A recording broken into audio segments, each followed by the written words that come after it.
Hi, welcome to Future Focus, a financial strategies podcast where we make the complex simple. My name is Troy Branch, and I'm joined again by my colleague Keely Jo French. Hey, hi. Say hi. And then also Jacob Messick. Say hi, Jacob. Hey, Troy. Still working on my opening catchphrase. I know that's all. It's difficult to land on something, so I'm just going to go with hi, Troy. If we're going to do a catchphrase, you got to do something better than that. That's what I said. We'll work on the catchphrase. I don't want to dial myself into something yet, so I'll just start today with just saying hello. So Keely Jo is back with us. Nolt Nicholson, we're sitting back down AAA ball. We're kidding. Nolt will be back, and Keely Jo's back, and so we're looking forward to many podcasts with multiple members of the advanced planning team. So why are we here today? Today, we're going to talk about life insurance and the reasons to use life insurance in a modest estate. And we'll talk about what a modest estate is. But we want to honor September as Life Insurance Awareness Month. It's been that for a long time, at least as long as I've been around. September has been Life Insurance Awareness Month. And we want to talk about life insurance as the multifaceted tool, hence using life insurance in a modest estate. And there's there's at least 10 reasons, because we developed at least a list and a piece called the top 10 reasons to use life insurance in modest estates. So what are we going to do today? We're going to do it's September. It's football season. Die-hard football fan here. It's football season, so we're going to do what everyone does in the beginning of football season. A fantasy football show? Well, we're not going to do. If they would let us do a fantasy football show, that would be cool. But they're probably not going to do that. But we are going to make a list like they do in fantasy football and real football and all the pundit stats you see, throughout. We're going to do a list. Our personal top 5 reasons of why you want to use, or why you can use, or should be thinking about using life insurance in a modest estate. That sound good? Sounds good. All right. So before we get to our list, let's go ahead and help people understand when we say modest estate. That could be taken a couple of different ways. And so I want to define modest estate. Like help us to define modest estate. How would you guys define it? And we'll start, Keely Jo. So while we like to think of a modest estate as one that does not qualify for a complete exemption under the unified exemption, a unified exemption is literally just your deduction for estate taxes. I know it. Okay, thank you. I'll put one in there. Minute in. That might be the earliest one. one. So essentially, a modest estate is one, after the new tax law that was just passed, is one that's under $15 million. While that may not seem modest, that's modest in this context. All right. I'll make it simple. We'll say it's an estate that may not have a federal estate tax concern, and say you mentioned it's the $13.99 million now per person, going to $15 million next year. So we'll say any estate below those thresholds. Okay, so just for today's purpose. So now that we know what a modest estate is, if you had to say, and you are going to have to say here in a couple seconds, what do you think most people think about life insurance? I would say, for most people, it's something that they know they need and should have, but for a lot of people, it's maybe something that they're not always thinking about getting or updating or thinking about on a regular basis. I mean, I'm going to be completely honest. Before I started working here, I didn't think about life insurance at all. I thought it was literally just to insure me when I die. I didn't think it did anything more than that. And since I was so young, it just didn't even cross my mind. By the way, Keely Jo is the youngest of us. We're definitely Gen Z, Millennial, and Gen X here. So Gen Z, I'm a millennial, but thank you. You're not a millennial. By the cutoff, by definition, 1996. Thank you very much. Okay, you're Sorry, continue. You're millennial Gen Z adjacent. Sure. The forgotten. Anyway, okay, so you obviously defined it, and you always and so I feel like most people are like, at least early on, fit like the way you just described it, which was, hey, I die is something there, and almost thinks of it as a bill, if you will, another kind of bill. Yeah, they know that they may need it, but they don't know how much they need, what type they need, or just not having those conversations to make sure that they have the proper planning in place. So it's something that it's on the back of their mind, especially if they're they have a family. It's just maybe not something that they're constantly looking to address. Okay, so the whole purpose of this is for us to unveil our list, and we've each independently sort of wrote down at least our top five, our personal top fives of reasons to use life insurance in what we've defined as a modest estate. Those estates that don't have an estate tax problem, that are not going to be bumping up against $15 million that I want to pass on to kids, grandkids, favorite charity, whoever it may be. All right. So now we get to unveil our list. And here's what we're going to do. We're going to work from 5 to 1, and we're each going to take our turn. Sort of unveiling what our 5, then our 4, then our 3, then our 2, then our 1, and we'll get a chance to talk about it and sort of compare notes. How's that sound? Sounds good. I like it. All right. I wish we had a drum roll, or if we can put something in. Let's put something in post. I'm just kidding. But let's put something in post where we have a drum roll in between. So number 5, Keely Joe, why don't you give us your number 5? Okay. So my number 5, I guess, would be income replacement, which is like the most basic thing you think of when you think of life insurance's use. So when you pass away, let's say you have a stay-at-home spouse, you have insurance on that stay-at-home spouse. When they pass away, you don't really think about the income that's lost there, because technically there is no income lost. But the services that stay-at-home spouse provided need to be replaced, like daycare, maybe food, transportation, etc. You can use those funds as an income replacement that way to replace the services that stay-at-home spouse actually provided. So that's what I think of, at least baseline, when I think insurance. So your 5 income replacement. Anything to add, Jacob, to income replacement? Do you want me to wait till I reference that in my list? Or Okay, that's fine.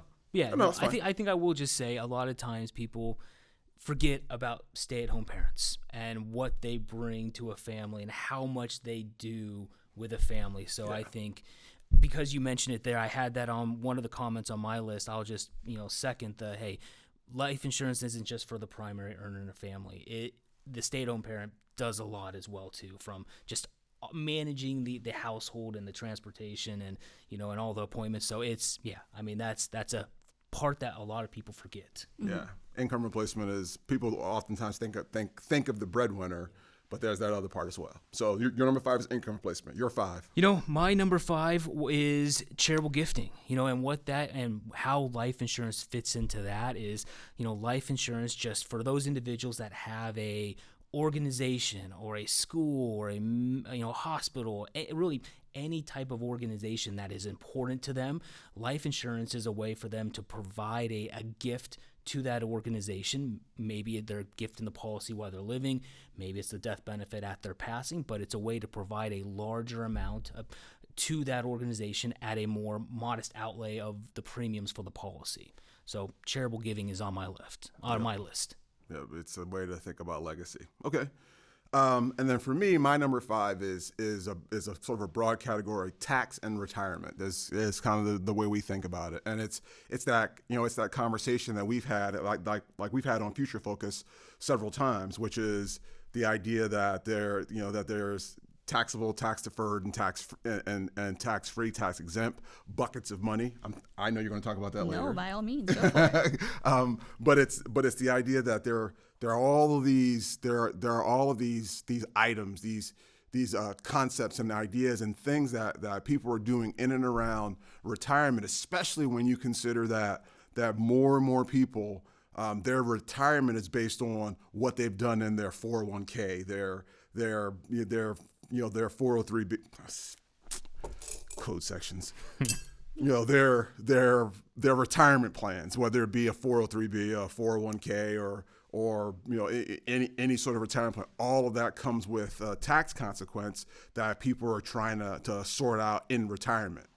And if you're trying to sort of link together retirement and then going back to the legacy piece that is in charitable planning, how do I live on what I have but still leave a legacy to my kids or loved ones or whoever it may be? Life insurance helps bridge that gap. So to help you manage taxes, retirement, retirement plans and legacy and all of these things, like life insurance can fit into a bunch of different segments when you start talking about those categories, tax and retirement. Yeah. Yeah, it lets you be able to utilize your assets in retirement, but then leave that legacy to both your heirs and then organizations that you care about. Exactly. Yep. Exactly. Okay. So that was 5. How about 4? Well, I think that would actually be a great segue to mine supplementing income, Okay. being number 4, which Absolutely. kind of just carries on to what Troy was saying. So when we think about retirement, we have different levers that you can pull, different different buckets of money that you can take from. You can take from tax deferred bucket, which means we don't pay the tax now, we're going to pay it later. You can take it from your taxable bucket, which means as soon as you touch it, it's taxed. Or you can take it from a tax-free bucket, which means you can take it out tax-free. Pretty much self-explanatory. You know what? I'm not going to make you throw any pebbles in, only because I know that our listeners have listened to the last few episodes when Nolt was here and they heard us talk for 2 or 3 episodes of climbing up that mountain and all the tools in your backpack. So Climbing up the mountain with a puzzle and what do we have? and A puzzle. And I it know was- everyone listening to this one had listened to those. Yeah. So Yeah. because of that, Nolt had already laid the groundwork for you. No pebbles needed. Perfect. But we have those 3 buckets of money. So what does life insurance do? Life insurance can fill that tax-free bucket. So if you are, for example, the recent tariffs, right? The tariffs briefly crashed the market. If you had a big retirement in the market, that can be really scary. But instead of taking money out of the market, because that's the last thing you want to do when it crashes like that, you can go ahead and turn to this other bucket of money, which has our life insurance policy, a permanent life insurance policy, and take it out cash-free or tax-free. We can take a withdrawal up to your basis tax-free, which I'm not even going to go there. I'll just put that in there. Or you can essentially take a loan against the policy tax-free. It just gives you options. And we probably need to mention that the access to cash out of a life insurance policy is through loans and withdrawals, and that way our compliance will And I'll make build sure on that. that Hey, as we're talking here, like all the time, this is just general information, just not considered advice for anybody because each person's situation is different. So this is not specific advice for anyone. Talk to a financial professional. Just some general information of what we talk about on a daily basis. Absolutely. Jacob, you're number 4. Yeah, so my number 4, and this is kind of taking us back to episode number 1. Can't believe we're on episode 11 already, but if we flash back to earlier this year, when we talked about estate plannings for everyone, we provided some examples. I think we're sitting in these exact seats talking estate equalization. And so to me, I have estate equalization as my... Can I just say, you said the coolest thing. The house doesn't split, and I remember going, you know what? That's a great way of explaining it. Yeah, and and so when you have a business or a car, rental property, vacation home, and a hard asset that's not illiquid, you can't cut that in half. And with that, life insurance helps balance the estate to make your heirs treated fairly, so that if the business or a rental property or whatever that asset may be is important to one person, you can utilize life insurance to balance that estate, and now you're treating your beneficiaries fairly. Absolutely. And if you don't know what we're talking about, go back to episode 1. Yeah, 1. Start from the beginning, and you'll hear more about that. Exactly. So if this is really intriguing, I think I need to go back to 1 and hear this. That's what you should do. After you subscribe. So for me, my number 4 is avoiding probate. Also, I think if I remember correctly, if we go back to episode 1, I think we talked about probate and at least on a broad basis. But when we say avoiding probate, life insurance, there are certain assets that pass outside of the probate system, and probate is the court system that's set up to adjudicate, to decide where stuff goes. If you put stuff in a will, that goes through probate. If you put it in a trust, it doesn't go through probate. Your qualified plan beneficiary statements, that doesn't go through probate. Another thing that doesn't go through probate is the beneficiaries of life insurance. So if you're looking to if you're looking to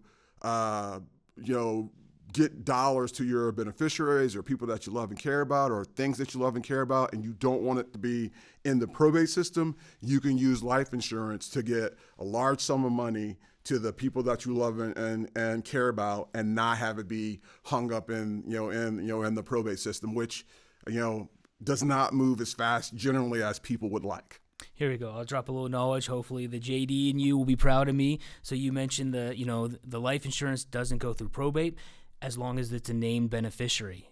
A lot of times we may see someone names their estate as the beneficiary of the life policy. Don't do that. In that scenario, it goes to probate, and now you're in that circle of that lengthy, costly process where the life insurance may not have to be. You are exactly right. You're JD adjacent. I like it. And I want to throw out there, if you make your estate the beneficiary, we're increasing how much your estate is, which means we can push you past the modest estate and put you into taxable. So just be careful. Especially if the life insurance policy is a larger amount. Yeah, larger life insurance policy. Yep. So, all right. On to number 3. Why don't we start with, we'll start with you, Jacob. Yeah, so my number 3, we're kind of getting to the part of the list that, hey, there's been some topics that you guys have already talked about. So my number 3 was actually Keely Joe's number 4, supplementing income. Okay. I have it a little bit higher on the list. You talked about the 3 buckets, taxable, tax-deferred, tax-free.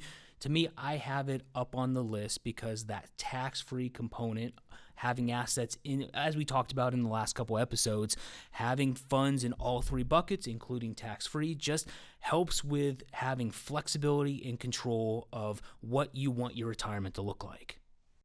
All right. Joe? My number 3 actually has to do with the estate tax. Now, when we think of the estate tax, we usually think of the federal estate tax exemption, which is $15 million. But we fail to think often about the state tax level. There is a state estate tax in some states. Not every state, but there is a good handful that has them. Actually, I think I know the exact number between state and here. I think there's 17 states. Yep. Do you know why it's 17 now instead of 18? No.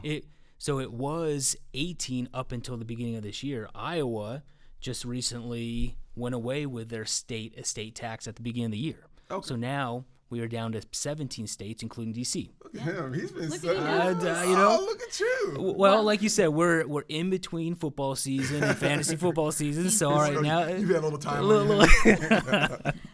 Well, a lot of people don't think about that estate tax level for the state, and so they fail to plan to have money set aside for that because the limits can be so much lower. I know, for example, in Nebraska, we have what's called an inheritance tax, which means like you have to pay 1% on like the first $100,000, depending on who you give it to. Don't quote me there, but it's a pretty low level compared to $15 million. Right. So a lot of people don't plan for it. Impact a lot more people than the larger amount. Yeah, absolutely. So having insurance set aside that you can actually use the death benefit funds to pay for those state estate taxes, you can end up leaving more to your beneficiaries over time. All right. So my number 3 is income replacement, and we've talked about this. So that was Keely Joe's number 5, and the only thing I would add there is that. The reason why I have it probably a little higher is because it's one of the most basic things that people think about. It's literally like if you go back to the way people talked about life insurance, and this is the way I just remember my mom sitting at the table literally talking to a life insurance agent, and it was about what happens if you're not there, who takes care of your family, how's that going to happen, so on and so forth. So that income replacement for me probably ranks a little bit higher, but I wouldn't change anything that we've already talked about. Okay. All right. Number 2, Jacob? Yeah, so I will go, and I think, Troy, you had this as your number 5. So another one that I put a little bit higher on my list was taxes and retirement. And, I think you did a great job talking about, the retirement plans, 401ks, 403bs that you threw in there. But to me... You're welcome for that, by the way. We're citing code. It was always thrown in there. He was quoting me. But, with it... Traditional retirement plans are efficient for a lot of people for building wealth accumulation for retirement to use in retirement, but is not overly or pretty inefficient when you're talking about wealth transfer and legacy planning, just because of what you talked about. Those qualified accounts are taxable for the beneficiaries. So while you may have a $1 million IRA balance, if that goes to your beneficiaries, they're not going to get $1 million. They're going to get something, quite a bit less, depending on how fast they have to move those funds out of the IRA plan. What tax bracket they're in. And tax bracket they're in. So because of that inefficiency, I have life insurance, taxes and retirement as the reason, because that lets you know what your beneficiaries are going to get. You can help plan for the amounts that you may want to make sure that you're leaving behind as legacy. Mm-hmm. On a tax favorable basis. Yeah. Yep. All right. Killjoe? Yeah. So my number 2 actually has to do with second marriages. And what I mean by second marriages, when you have a subsequent marriage and blended families, you kind of worry about inheritance a little bit, because while you love your spouse and you want to take care of your spouse, leaving money to them could mean not leaving money to your children. There's no guarantee that your second spouse is going to let your children inherit anything. They can write them out of the will. There's no intestate succession, which means by the state. There's no law that's just going to automatically pass it to your children if it goes to your spouse, because those are not your spouse's children. So how do we guarantee that your kids actually get an inheritance when you have a second marriage? Well, we can still take care of our spouse by leaving everything to them, but we could also take out a life insurance policy and leave the death benefit to our children. That way we make sure our children have an inheritance and our spouse is taken care of. Okay. The all-important second marriage.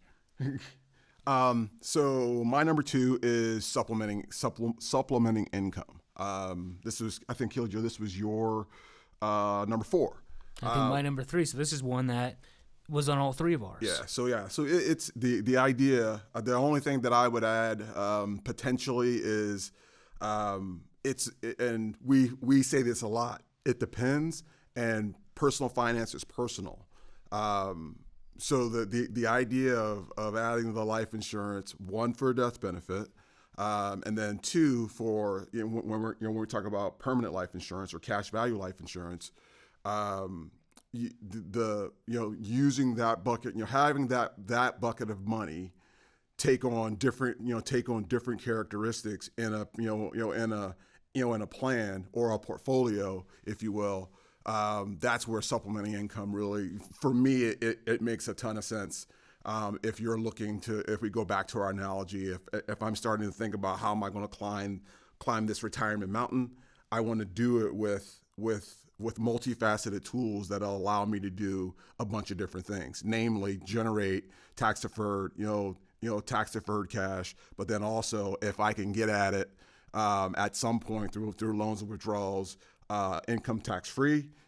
Yeah, that's a sort of that's a tool that I want, and I think for me that's why it probably ranks a little higher. No, I agree, especially I know we talked about it a couple episodes ago, not this time yet, but especially if you're looking to retire early and retire before 59 and a half, which we've talked about, because there's extra penalties if you pull out of qualified funds before 59 and a half. Life insurance and and the ability to utilize the cash value helps navigate that hurdle.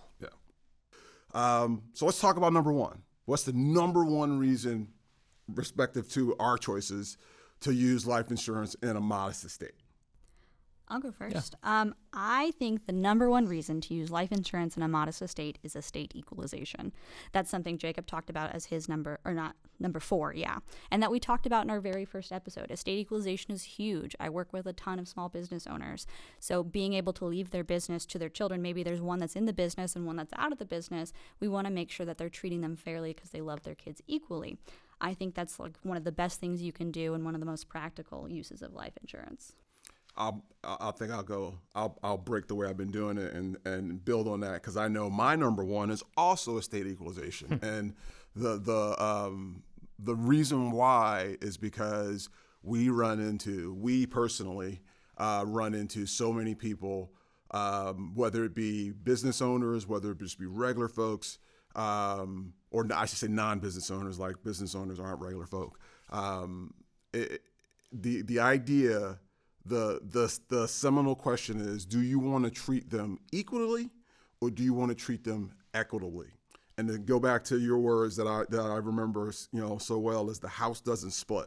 How do I treat them equally, or do I treat them equally? In other words, split the house, or do I treat them equitably? Someone gets the house and someone gets life insurance. Life insurance proceeds, the value of the house or something close. We see that in business a lot. Maybe you're not going to get the value of the business, but you're going to get something close, and I'm not going to saddle the kid or the child or whoever's working in the business afterwards with someone who never worked in the business. That's the difference between equally and equitably. Okay.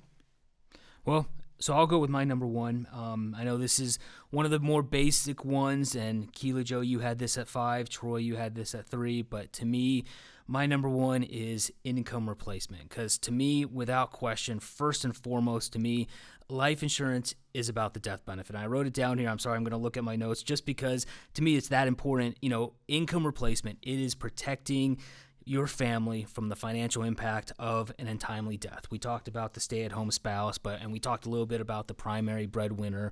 But life insurance as an income replacement tool, it is crucial. I mean, imagine if one of the parents passed away and you're dealing with that hardship, and now you have to sell your home that you've been living in so that you can be able to be at an income level to pay your bills, or the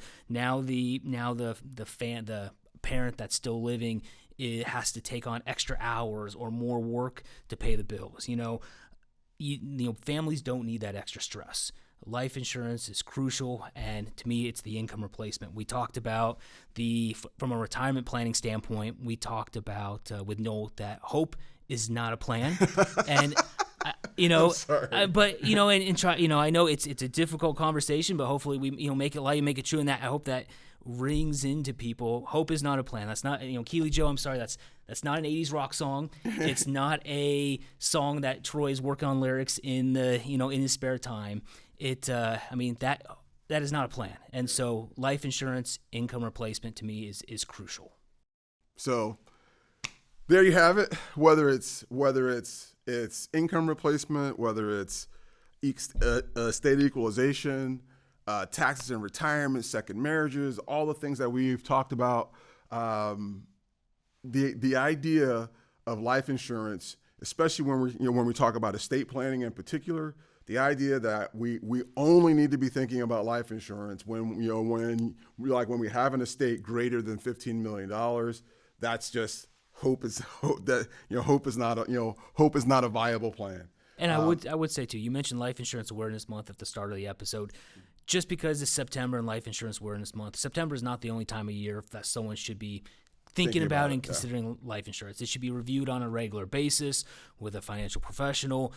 Whether it's on an annual basis or as life changes occur. We talked about that before too. New job, new addition to a family, new just child, yeah. any life change. So just because it's September, don't think that it's you can't think of it any time of the year. It is something that constantly needs to be reviewed to make sure that your goals and concerns are being met. I'm gonna go ahead and leave well enough alone. I don't know if I can finish any stronger than that. So thank you, thank you both for participating in the list and doing such a great job.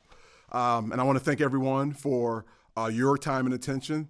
This is Future Focus, a financial strategies podcast. If you like this video, make sure you actually hit the like button, and then if you want to subscribe, you'll get notified when new videos come out.